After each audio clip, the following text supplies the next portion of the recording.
ایک لڑکی نے اپنی پسند کی شادی کر لی اور اپنے پاپا کے پاس آ کر کہنے لگی کہ پاپا، میں نے اپنی پسند کے لڑکے سے شادی کر لی ہے۔ لڑکی کا باپ بہت ناراض ہوا۔ اس نے اپنی بیٹی سے صرف اتنا کہا کہ میرے گھر سے نکل جاؤ۔ بیٹی نے باپ کی بات سن کر گھر سے چلی گئی۔ چند سال گزر گئے۔ بدقسمتی سے جس لڑکے سے لڑکی کی شادی ہوئی تھی وہ بھی اسے دھوکہ دے کر بھاگ گیا۔ لڑکی کے 2 بچے ہیں، ایک لڑکا اور ایک لڑکی۔ لڑکی خود ایک ریسٹورینٹ چلا رہی تھی جس سے اس کی زندگی کا گزارا ہو رہا تھا۔ ایک دن اطلاع ملی کہ لڑکے کے باپ اب اس دنیا میں نہیں رہے۔ لڑکی نے سوچا کہ مجھے میرے باپ نے گھر سے نکال دیا تھا، میرے شوہر کے جانے کے بعد بھی مجھے گھر نہیں بلایا، میں ان کی آخری رسومات جنازے میں نہیں جاؤں گی۔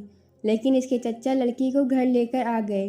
لڑکی کو باپ کے انتقال کا کوئی غم نہیں تھا، وہ صرف اپنے چچا کے کہنے پر آئی تھی۔ اب لڑکی کے والد کو لے گئے۔ اس کے چچا نے آ کر لڑکی کے ہاتھ میں خط دیتے ہوئے لڑکی سے کہا کہ یہ تمہارے باپ نے تمہیں دیا تھا۔ رات ہو چکی تھی، سب مہمان جا چکے تھے۔ لڑکی باہر آئی اور اسے پڑھنے لگی۔ باپ نے سب سے پہلے لکھا تھا، میری پیاری گڑیا، مجھے معلوم ہے تم مجھ سے ناراض ہو، لیکن اپنے باپ کو معاف کر دو۔ میں جانتا ہوں میں نے تمہیں گھر سے نکال دیا تھا، آپ کے پاس رہنے کی جگہ نہیں تھی، لیکن میں افسردہ بھی تھا۔ بیٹی، یاد کرو جب تم 5 سال کی تھی تب تمہاری ماں ہمیں چھوڑ کر چلی گئی تھی۔ تم رات کو اٹھ کر رونے لگتی، میں بھی تمہارے ساتھ رات بھر جاگتا تھا۔ جب تم اسکول جانے سے ڈرتی تھی تو میں بھی تمہارے اسکول کی کھڑکی کے پاس کھڑا رہتا تھا اور اسکول سے آتے ہی آپ کو گلے لگاتا تھا۔ کیا آپ کو کچا کھانا یاد ہے جو آپ کو پسند نہیں آیا تھا؟ میں نے آپ کے لیے پھر سے نیا کھانا بنایا تھا کہ آپ بھوکی نہ رہیں۔ یاد ہے جب آپ کو بخار ہوتا تھا تو میں سارا دن تمہارے پاس بیٹھا رہتا تھا، اندر ہی اندر رو رہا تھا، لیکن تمہیں کبھی نہیں رلایا۔ وہ اسکول کا امتحان تھا، تم رات بھر پڑھتی تھی اور میں رات بھر تمہیں چائے بنا کے دیتا تھا۔ کیا آپ کو یاد ہے کہ آپ کی وہ گاڑی، رات کو دیر سے آنا، کبھی ڈسکو جانا، لڑکوں کے ساتھ چلنا؟ میں نے ان سب باتوں پر کبھی توجہ نہیں دی، لیکن ایک دن آپ ایسے لڑکے سے شادی کر کے آئیں جس کے بارے میں تم کچھ نہیں جانتی تھی۔ میں تمہارا باپ ہوں، میں اس لڑکے کے بارے میں سب جانتا تھا۔ اس نے نہ جانے کتنی لڑکیوں کو پیسے کے لیے دھوکہ دیا، لیکن تم اس وقت محبت میں اندھی تھی۔ تم نے مجھ سے ایک بار بھی نہیں پوچھا اور سیدھا نکاح کر لیا۔ میں تمہیں چاند ستاروں کی طرح سجاتا، ایسی شان سے شادی کرتا کہ لوگ کہتے، منیس صاحب کو دیکھو جس نے اپنی بچی کو اکیلی ہی اتنے بڑے اہتمام سے پالا ہے۔ لیکن تم نے میرے سارے خواب توڑ دیے۔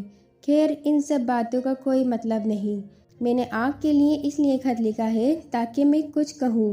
میری گڑیا، الماری میں تمہاری امی کے زیورات اور میں نے تمہاری شادی کے لیے زیورات خریدے تھے، وہ سب رکھے ہیں۔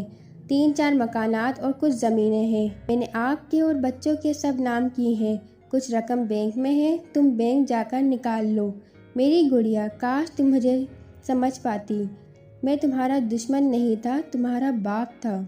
آخر میں صرف اتنا کہوں گا کہ میری گڑیا، جس دن تم شادی کر کے گھر آئی تھی، اس دن سب سے پہلے تمہارا باپ ٹوٹا تھا اور میں بہت رویا، اس لیے نہیں کہ معاشرہ، ذات، خاندان، رشتہ دار کیا کہیں گے، لیکن آپ نے شادی کا اتنا بڑا فیصلہ لے لیا اور ایک بار بھی بتانا ٹھیک نہیں سمجھا۔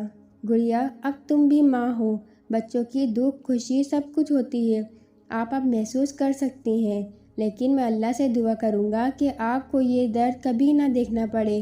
مجھے ایک برا باپ سمجھ کر معاف کر دو، تمہارا باپ اچھا نہیں تھا۔ اب اس خط کو ختم کرتے ہیں، ہو سکے تو مجھے معاف کر دینا۔ اور ایک ڈرائنگ بھی تھی، وہ لڑکی جس نے بچپن میں خود کو بنایا تھا اور اس میں لکھا تھا، آئی لو یو مائی ڈیڈ۔ لڑکی رو رہی تھی، اتنے میں اس کے چچا آ گئے۔ لڑکی نے روتے ہوئے بتایا، لیکن ایک بات اس کے چچا نے بتائی تھی۔ اس کے چچا نے کہا، میرے بچے، میں نے تمہیں ریسٹورینٹ کھولنے اور گھر خریدنے کے پیسے نہیں دیے، یہ پیسے تمہارے باپ نے دیے تھے۔ بچے اتنے برے کیوں نہ ہو، ماں باپ کبھی برے نہیں ہوتے، چاہے بچہ چھوڑ دے والدین کو، لیکن والدین اولاد کو دعائیں دیتے رہتے ہیں۔ اس لڑکی کے باپ کو سکون ملے گا یا نہیں پتہ نہیں، لیکن وہ خط پڑھ کر شاید ساری زندگی لڑکی سکون نہ کر پائے گی۔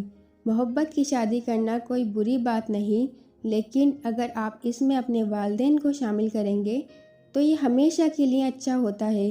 ہر باپ کی خواہش ہوتی ہے کہ وہ اپنی بیٹی کو شادی کر کے رخصت کرے اور ہمیشہ اپنے والدین کی عزت کریں۔